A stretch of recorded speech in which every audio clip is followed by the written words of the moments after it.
আজকে আবারও চলে গেলাম ক্যাটারিং করতে। আজকে আমি একাই যাচ্ছি না, আরও সব ছেলেপেলে মিলে যাচ্ছি। আজকে ছিল 2টো অটো আমাদের করা।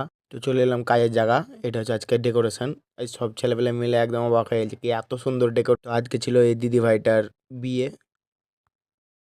তো আরেকবার তোমরা ডেকোরেশনটা দেখলো, খালি গেটের ডেকোরেশনটা খালি দেখো তোমরা একবার ভিউজটা। তো গেটের ডেকোরেশন দেখতে দেখতে আমরা বউ বসা যেখানে চলে এলাম। ডেকোরেশনটা এত সুন্দর লাগছে কি বলবো। ডেকোরেশন দেখতে দেখতে চলে এলাম প্যান্ডেলের ভিতরে। এতগুলো সিট কি বলবো। আজকে ছিল 1200 লোকের কাজ। পাতা করতে লাগলাম এবার আমরা। তো পাতা করার পরে আমরা ব্যাচ স্টার্ট করে দিলাম। আজকে মারছিলাম আমি পোলাও।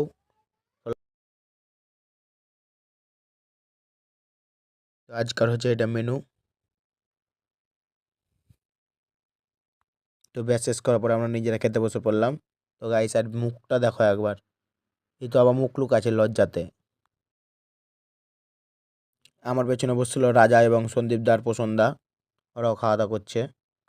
তো খাওয়া দাওয়া শেষ করার পরে আমরা বাড়ির দিকে রওনা দিলাম। তো গাইস যাওয়ার সময় হেল্প করে গেলাম, আসবার সময় ছেলেপেলে একদম ঝুলতে ঝুলতে আসছে। এক অটো লোক গাইস কি বলবো। তোমরা তাহলে একবার লোকের ভিড়টা দেখে নাও, খালি অটোতে কিভাবে বসে আছে ছেলেপিলে। এই তো আবার ঝুলে ঝুলে যাচ্ছে আর স্মাইল দিচ্ছে খালি এই আবার। তো দেখা হচ্ছে পরের ভিডিওতে।